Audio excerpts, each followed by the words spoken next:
рухани көзқарасты иеленген.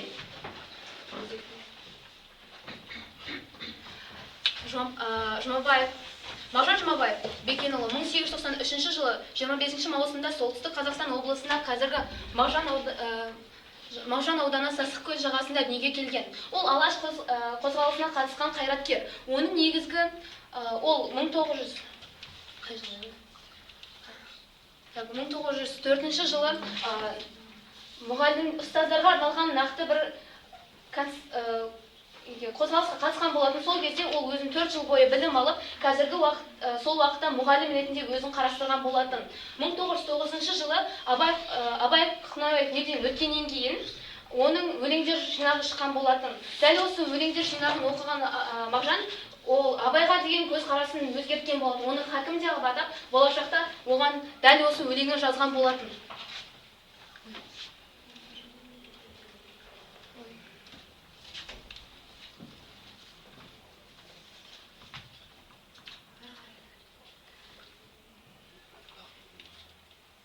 Абай Құнанбаев. Ол бізде 1845 жылы 23 маусымда дүниеге келген. Ол қазақтың ақыны, қазақ жазба мәдениетінің негізін қалаушы, әлем әдебиетінің классигі, аудармашы, сазгер, ойшыл, қоғам қайраткері, ағартушы болып келеді. Мағжан мен Абайдың арасында ешқандай қарым-қатынас болмаса да, Мағжан Абайды өзінің ұстазы көрген, ал Абай болса сол уақытта өзінің жан-жақты көрсетіп, өзінің ойшыл екенін оқушылардың бәрін, оқушылар ғана емес, барлық күллі қазаққа ғылым мен білімді дәріптеген, ол адамның ішкі жан дүниесінің қандай болу керек екенін, дұрыс адамның керемет, ол өзінің көзқарасы бойынша қандай жақсы адам болу керек екенін де айтып кеткен болатын. Абай мен Мағжан шығармашылықтың үндестігі. Біріншісі идеялық үндестік. Бізде Абай Құнанбаев өздерінің өлеңінде көбінесе қолданылған бейнесі ол адамның білімнен ақылға қарай жақын болуы. Дәл осы бағдарда ол өзінің көзқарасын ақтып белгілеген. Ал Мағжан болса, дәл осы жолды өзі ары қарай жалғастырған болатын. Философиялық үндестік. Философиялық үндестік дегенде ең алдымен бізде Абайдың бейнесі келеді. Қазақ ақындарының арасындағы ең алғашқы философ ретінде біз Абайды танимыз. Абай өзінің өлеңдерінде, мысалға айтқанда, біздің көбіміз жаққа білетін ғылым таппай мақтанба өлеңінде де ол ең алдымен философиялық мағынаны алады. Ол философиялық мағынаны дәл осы Мағжанды өз жолында жалғастырған болатын. Поэтикалық үндестік. Поэтикалық үндестігінде олар екеуі нақты бірдей екі түрлі болса да, мысалға айтқанда Мағжан бізде романтизмді қолданса, ал Абай болса, одан нақты өзінің бейнесінде нақты сөздерді қолданып, адамның өзінің тікелей ойын тікелей білдірген. Ал Мағжан болса, оны сезім арқылы жалғастырған. Рухани сабақтастық. Екі ақын екі түрлі уақытта өмір сүріп, бір-бірін танымаса да, Мағжан үшін Абайды өзінің ұстазындай көрген болатын. Ол өзін көптеген қазіргі уақытта да бізде айтатын болсақ, Мағжан бізде алаш қайраткері. Алаш қайраткерлерінің көбісі дәл осы Мағжан сияқты Абайды өзінің ұстазы көрген. Абай үшін өзінің жүрегінде жаңа бір орын ашқан болатын. Дәл осы орындардың арасында Мағжан Абайға арнап өлеңін жазған болатын. Өлеңнің негізгі идеясы Абай Құнанбаевтың тұлғасын ұлттың рухани көшбасшысы, кемеңгер, ойшыл, ағартушы ретінде дәріптеу. Ағартушылық бағыт Абайдың халықтың оқу білімге, ізгерлікке шақырғаны ойларын негізге алынады. Тәрбиелік мәні, рухани сабақтастық, олардың әрқайсысы Абайдың бейнесімен тікелей байланысты. Көркемдік ерекшелігі, эпитеттер, метафора, теңеу, риторикалық тәсілдер, пафос қолданылған. Қорытындылай келетін болсам, мен осы Мағжан мен Абайды тікелей қарастырған кезде ең алдымен өзіме келген ой, неге Мағжан Абайды өзінің ұстазы көрген? Себебі ең алдымен айтатынымыз Абайдың бейнесі туралы не айта аламыз? Абай бізде ұлы ұстаз, ол адамның қазақ әдебиетіндегі жаңа жолды ашқан алғашқы оның негізін қалаушы болған.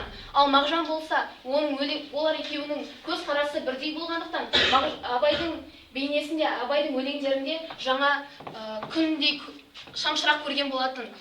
Мен осы тақырыпқа байланысты папканың арасында Абай мен Мағжанға арнаған өлеңім бар. Арнау бар.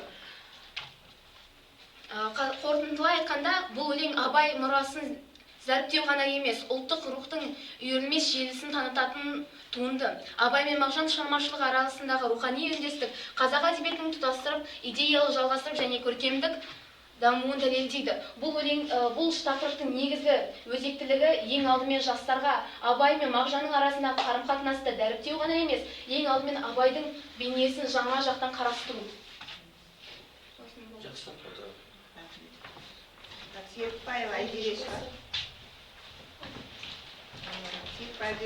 Келесі семейші сколько дайын отқан?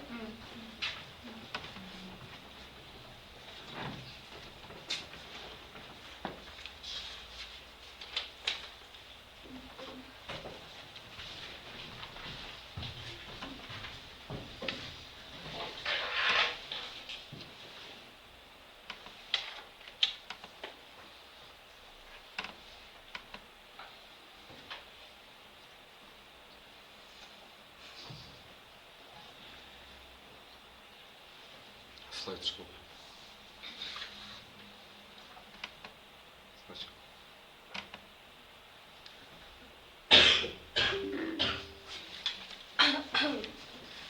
Армысыздар, құрметті комиссия мүшелері мен тыңдаушылар.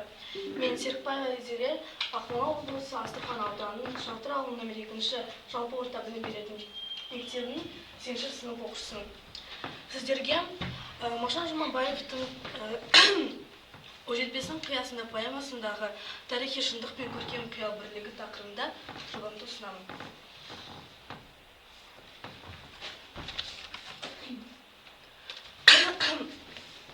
Зерттеу мақсаты поэмадағы нақты тарихи деректерді анықтай отырып, көркемдік қиял мен мифология тәсілдері шығарма идеясын ашудағы рөлін дәлелдеу.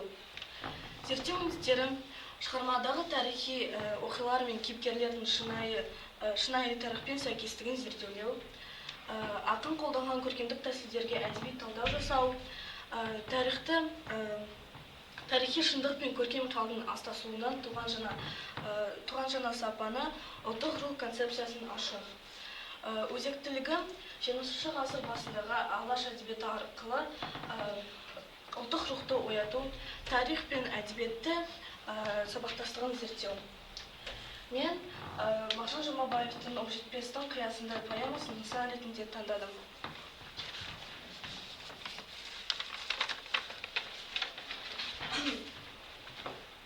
Мағжан Жұмабаевтың поэманы жазудағы креативтік концепциясы.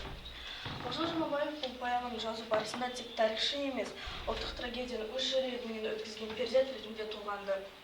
Ақынның креативті ойлау жүйесінде Кенесары өлген жоқ, ол тек уақытша кетті. Ол тарихи жеңісті рухани жеңіске айналдыру үшін символизм әдісін шебер қолданған.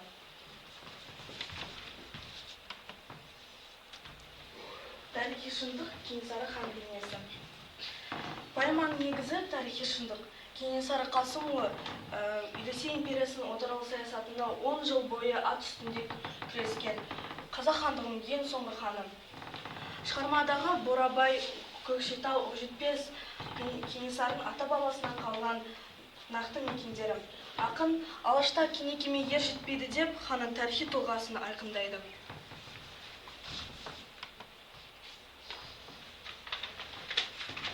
Ақындық интерпретация және психологизм. Мағжан Кенесарыны тек қатал әмірші емес, халық қамын ойлап түнде ұйқысы қашқан трагедиялық тұлға ретінде көрсетеді. Оның жүрегі тілінеді. Бұл тарихи тұлғаның ішкі мұңын ашудағы ақынның психологизмі. Мұндағы ханның уайымы алаш зиялыларының ұлт тағдырына деген алаңдаушылығымен үндес. Мифтендіру. Кенесары хан О жетпес қаласында аруақтармен кездеседі. Бұл Мағжанның интерпретациясы. Мұндағы мақсат Кенесарының ісі тек саяси күрес емес, бүкіл аруақтар қолдаған киелі жол екенін көрсетеді. Психологизм тарихи деректерде Кенесары қатал, тегеурінді басшы ретінде сипатталса, Мағжан оның ішкі мұңын, қазағының қамын ойлаған, түнде ұйықтамай, жүрегім тілін тілетін қамықты күйін ашады. Қамалған қазағына жол таппаққа жүрегім тілін тіле ойлайды деп өлеңнің шумақтарында көруге болады.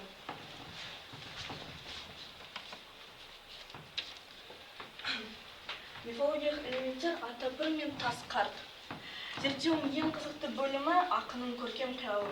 Тарихта жоқ Атапыр мен Тасқарт образдары Мағжан не үшін енгізді?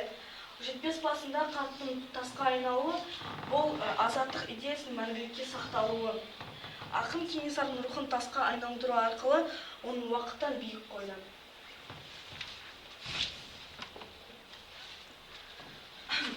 Табиғат тарихтың куәгері. Мағжан табиғатқа жан бітіреді. Поэмадағы желдің сақ-сақ күлуі, көлдің ойнауы бұл жай ғана сурет емес, ханның мазасыздығы мен заманның қаталдығының символы. Табиғат ханмен бірге толғанады, бірге қайғырады.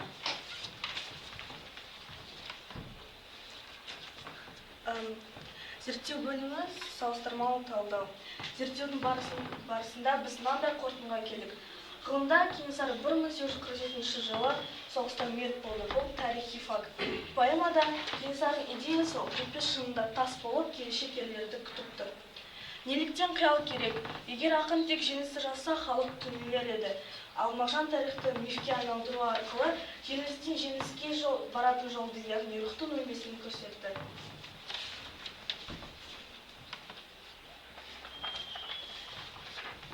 Идеялық түйін Мағжан неге қиялға сүйенді? Зерттеудің түйіндей келе, Мағжан Жұмабаев бұл поэманың тарихи шындық пен көркем қиял мінсіз үндестігі. Тарихи дерек шығарманың іргетасы болса, көркем қиял оның асқақ рухты мұнарасы болады.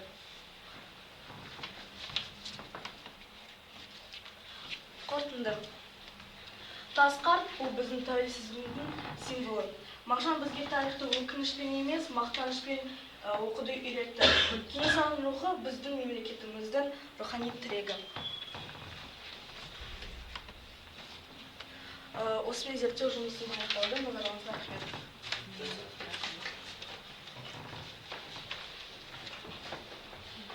Ортаға Сүйменші Сұлтан шақырамыз. Еркенова бірақ ұдайын отырады.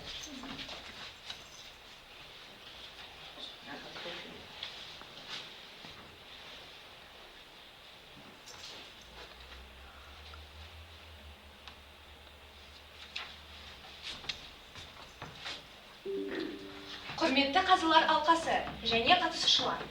Мен Атбасар қаласының нөмір 6 орта мектебінің 8 сынып оқушысы Семенша София.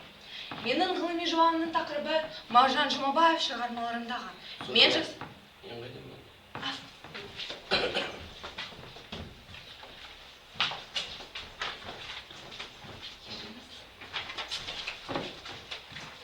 Менің ғылыми жобамның тақырыбы Мағжан Жұмабаев шығармаларындағы. Мен жастарға сенемін, өлеңі арқылы ол болашағына көз қарас.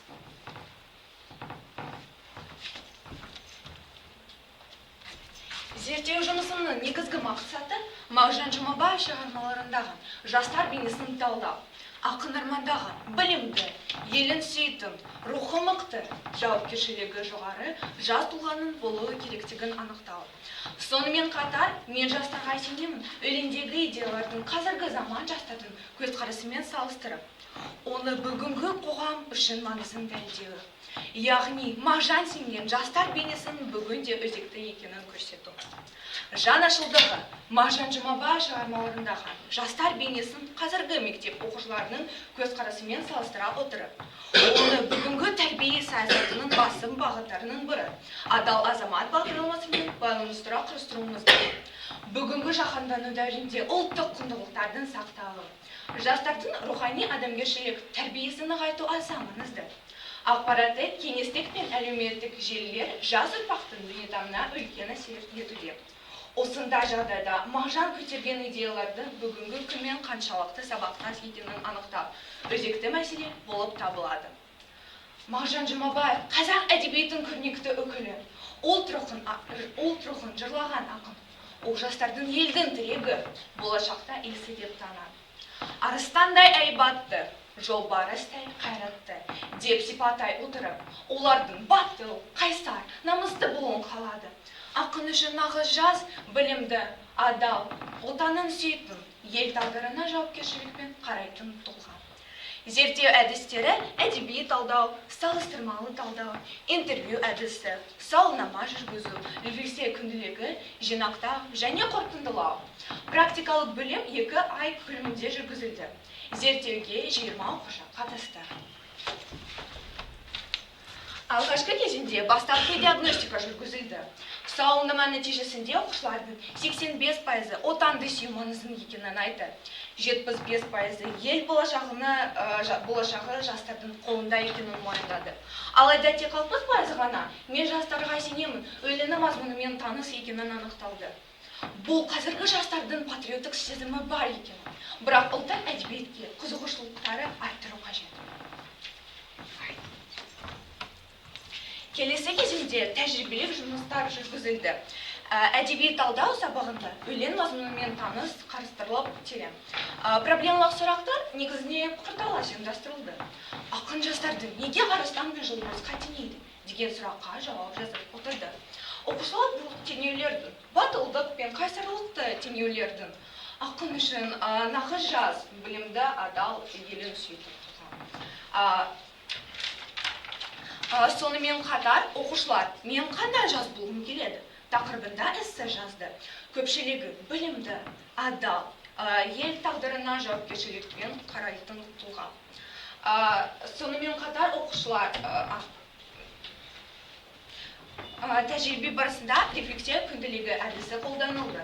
2 ай бойы оқушылар мен бүгін қандай жақсы жасадым деген сұраққа жауап жазып отырды. Бастапқыда жауаптар қарапайым болды. Уақыт өте келе жазбалар мазмұны тереңдеп, оқушылар өз әрекеттерінің қоғамға пайдасын талдай бастады. Бұл олардың азаматтық жауапкершілігін, сезімнің артқанын көрсетті. Сонымен бірге адал азамат ел тірегі тақырыбында тәрбие сағаты өткізілді. Бұл сабақта ақын арманы мен қазіргі тәрбие бағыттардың салыстырылды.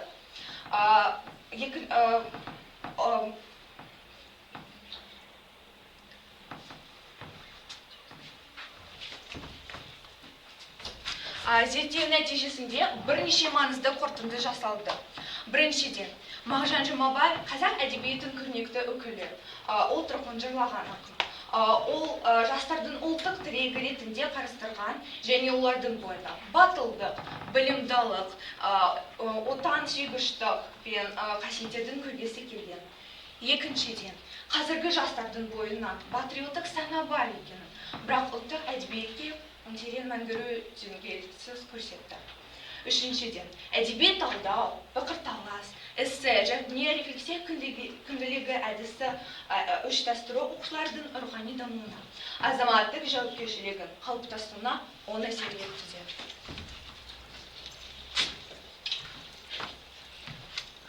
Арыстандай әйбатты, жолбарыстай қайратты, қырандай күшті қанатты, мен жастарға сенемін. Көздерінде от ойнар, сөздерінде жалын бар, жаннан қымбат, оларға ар. Мен жастарға сенемін. Қорытындылай келе, мен жастарға сенемін өлеңі тек көркем шығарма емес, бүгінгі күнмен бағытталған рухани үндеуі. Ақын үшін нағыз жас, білімді, адал, елін сүйетін тұлға. Зерттеу көрсеткендей, дұрыс бағыт пен жүйелі тәрбие берілген қазіргі жастардың ақын сенімін толық ақтай алады. Назарларыңызға рахмет.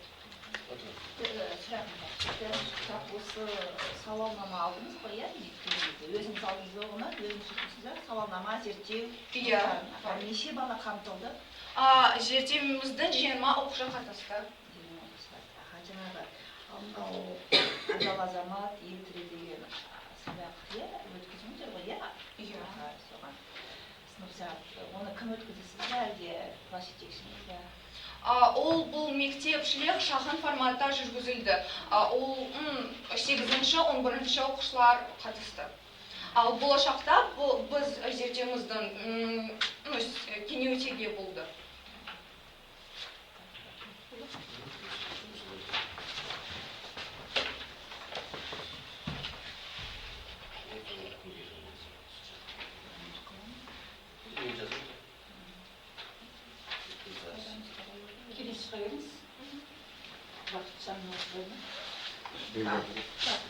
Бесінші еркен бар Бақытбайшыға дайын болсын Бақытжан Наурызбай.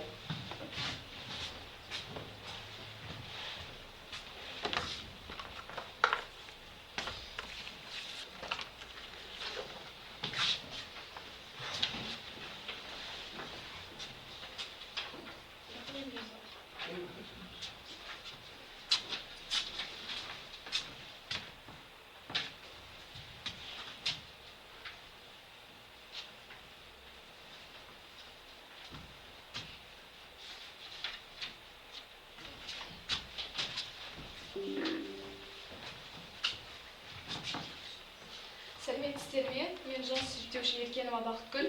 Бүгінгі ғылыми жобамның тақырыбы Батыр-баян поэмасындағы тарихи шындық пен көркемдік шешімді жасанды интеллект технологиялар арқылы жаңғырту.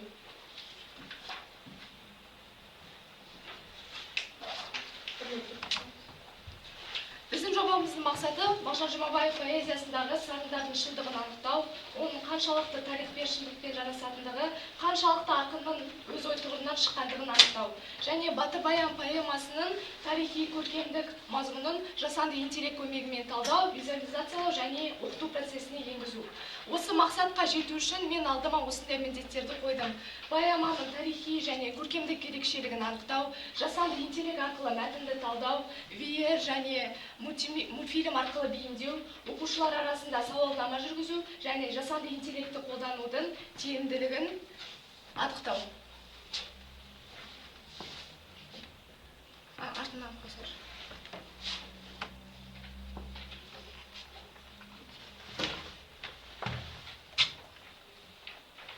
Жалпы енді Батыр-баян туралы айтып кететін болсам, Батыр-баяндағы сабақтастық.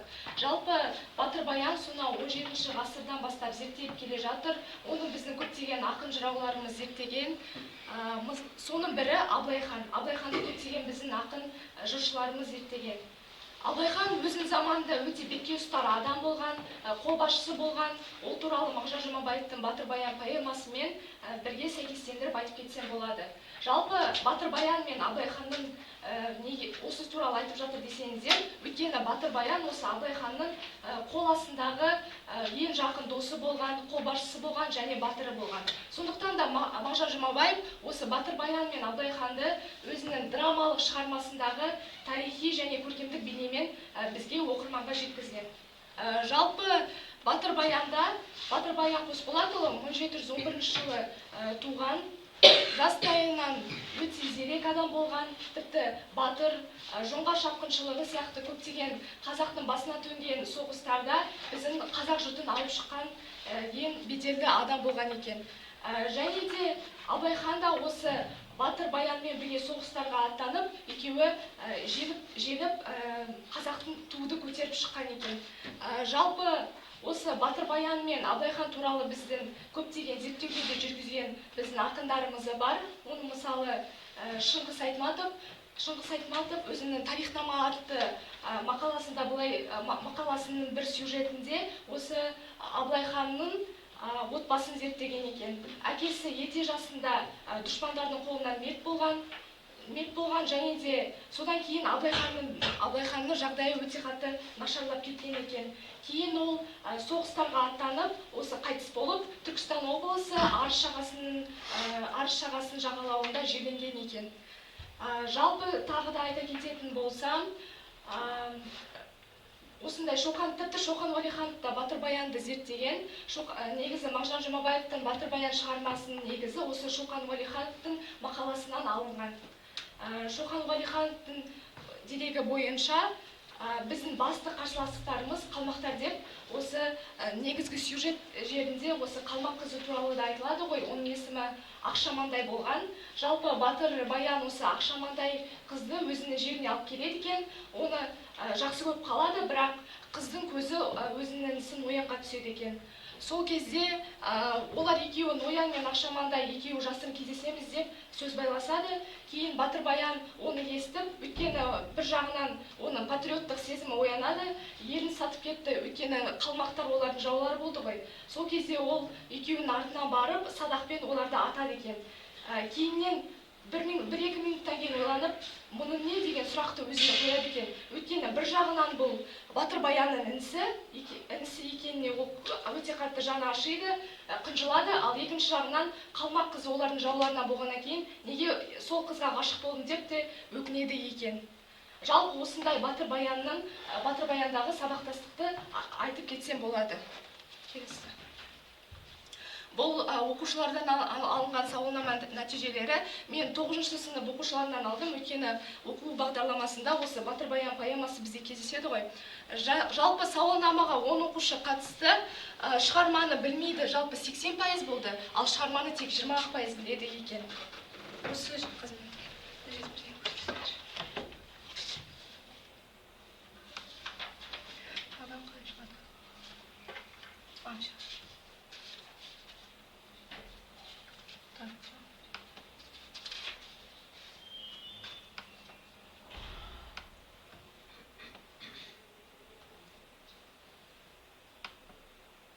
жүрегім мен зарлымын жаралға, сын өмір абақты ой саналға. Қызыл тіл қолым емес кісендеулі, сондықтан жаным күй жанатта. Жалпы бұл менің 3D форматта жасаған Батыр Баянның негізінде жасалған формат макет. Бұл жерде Батыр Баянның оқиғасы, дастанда болған оқиғаларды осылай сабақтастырдым. Нәтижесінде осындай макет шықты. Мына жерде көріп тұрғандарыңыздай.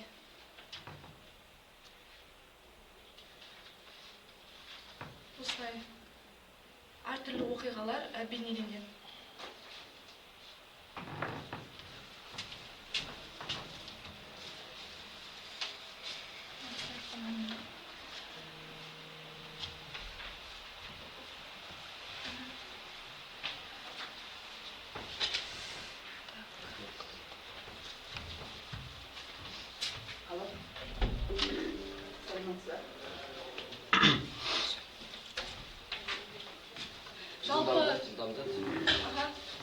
Осындай сауалнама жүргіздім, 9-шы сынып оқушылары қатысты.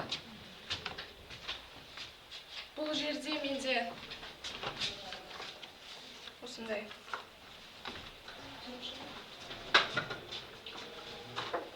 жасадым. Келесі. Менің ұсыныстарым Батыр Баян поэмасы сияқты тарихи көркем шығармаларды оқытуда жасанды интеллектті қолдану арқылы мәтінді талдау, кейіпкерді талдау сияқты бағыттарды ұстану, әдеби шығармаларды 3D сияқты, анимация сияқты технологиялармен дамыту, және де жалпы білім беретін мектептерде қорытындай айта кетсем ол.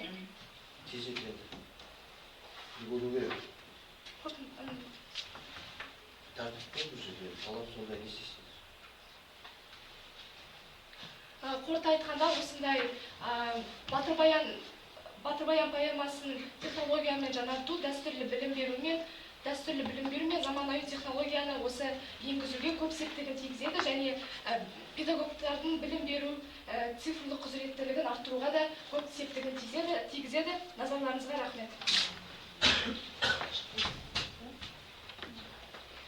Келесі Бақытжан Наурызбайшыға Серік Болатұлы Тәңірберген дайын отырады.